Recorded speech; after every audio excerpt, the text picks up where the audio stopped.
internet friends, and welcome to Cayleigh's Corner! And today we have episode 2 of The Dark Side. We're going to talk about our first conspiracy theory, so let's discuss the Mandela effect. Now, the Mandela effect is a rather new idea. The term was coined back in 2006 by Miss Fiona Broom. I'll put a picture up here of her. Broom, who is a paranormal consultant, believes that we might be able to enter alternate realities in which our past doesn't exactly line up with our present. The result of this? You and hundreds, maybe thousands of other people remember a certain detail or event from your past, and you look back on it now, in the present, only to find that certain detail or event is not exactly how you remember it, or it didn't happen at all. What? What is this? You heard me. For example, this phenomenon draws its name from the death, or supposed death, of Mr. Nelson Mandela. Now, currently, Nelson Mandela has passed on. He died back in 2013. But back in 2006, when this term was coined, he was still very much alive. However, around this time, there were hundreds of people coming forward claiming that they had memories of Nelson Mandela's death. And some even remember, what is my hair doing? Large news networks running stories on his death, and they remember clips of his funeral. A few of them even pinpoint the date of his death back to 1983. So this is the event that started it all. However, this is not the reason that the Mandela effect has drawn so much attention lately from the internet. The main reason the Mandela effect has been getting a lot of buzz lately has to do with the controversy surrounding the spelling of the popular children's book series, The Berenstain Bears. Notice I said Berenstein. The controversy is between whether or not it was spelled Berenstein or Berenstein. Berenstein versus Berenstain. If you don't know, The Berenstain Bears is a series of children's books that started being published back in the 1960s and is currently still being published to this day, and it follows a family of grizzly bears, and it kind of deals with life lessons and moral issues. And basically a lot of people, myself included, would consider it a large part of our childhood. And for those of you out there right now who are with me and are like, what? It's not Berenstein, it's Berenstain? Google that shit. You will not find a shred of evidence, except for this one picture I found on Reddit. I'll link it below. But beyond that, you will not find a shred of evidence of it ever being spelled Berenstein. You will only find Berenstain. And you know if Google's correcting you, there's about a 90% chance you're wrong. Now, I have a solid reason for why I believe it was spelled with an E and not an A. Flashback story time. Woo! When I was a young gal in first grade, part of our homework was to make a reading log every week and turn it in. On this reading log, we had to write down each individual book name and author of every book that we'd read during the week. And every week, after I'd turn it in and my teacher had graded it, when my teacher handed that piece of paper back to me, it always said, "Great job, keep reading, 100 out of 100. But I would spell Berenstein wrong. I used to spell it with an A. And every time I got this reading log back, my teacher had crossed out the A and written an E. This happened 3 or 4 times.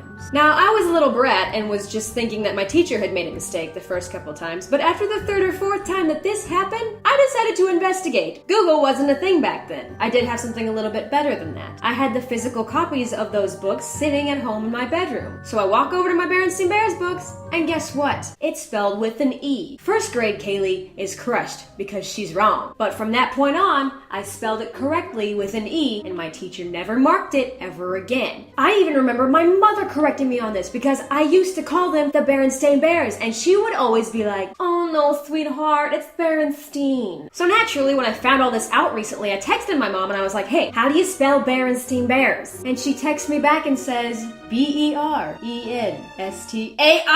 Mom, why'd you let the aliens get ya? Other examples of the Mandela effect also include Disney, but more specifically involving the animated film Snow White. Now, if you don't remember, in the movie there is an evil queen who consults her magic mirror to help her make decisions. When she conjures up this magic mirror, she says, "Mirror, mirror on the wall." I'm sure you've all heard that line. Now I'm gonna blow your minds. Go back, watch that scene. She says, "Magic mirror on the wall." I'm sorry. What did you just say?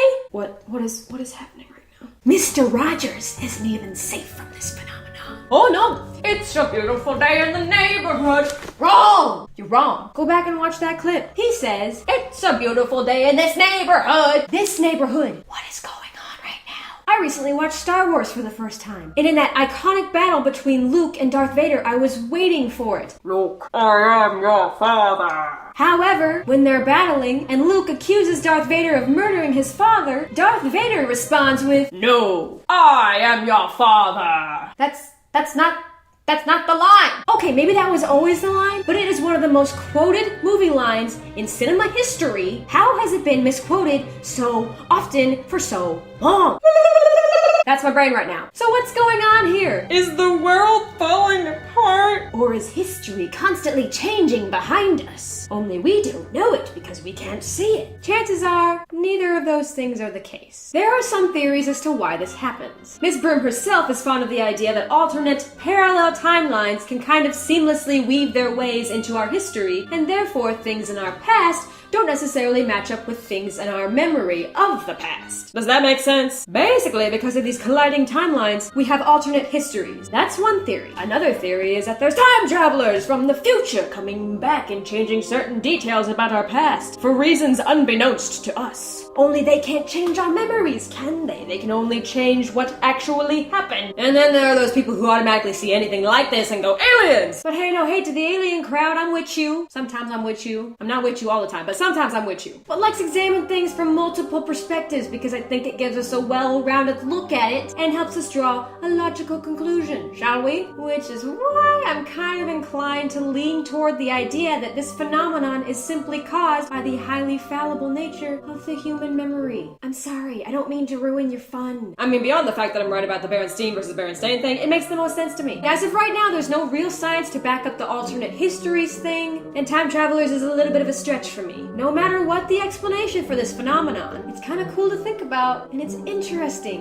and it's a little creepy too. And I mean, imagine if you did a psychological test on this, and I don't know, I'm not up to date on my psychological studies, but maybe there's already one being done, but think of how cool it would be to find out why the brain does this. And I mean, the fact that our memories are so fallible kind of reaffirms that you can't really ever trust your own perception of the past, which is a little scary. Getting real here. So friends, this is the end of episode 2 of The Dark Side. Go ahead and comment below if you've experienced the Mandela effect for yourself. I would love to read your stories because honestly, I can't get enough of this shit. This conspiracy theory was brought to my attention by the Jen and Julian podcast, which I will link down below the specific episode I'm talking about, and I wanted to thank them for informing me of a conspiracy theory I had not yet heard of. If you like this video, go ahead and give it a thumbs up. And hey, if you have an idea for a topic you want me to cover on The Dark Side, comment that down below too. You never know, this series is really new. I might just do it. And go ahead and subscribe for more weird content because more strangeness is coming. And don't forget to follow me on social media. I have Twitter, Facebook, Instagram, Snapchat, and Tumblr. All of the handles are Cayleigh Elise, and I will link that in the end slate. If you have friends that love conspiracy theories, share this video with them. Maybe I will blow their mind. Maybe they also remember it being Berenstain and not Berenstain, and I'm not bitter at all. Alright everybody, thanks for watching. This is Cayleigh, signing off for the day. I will see you in the next video.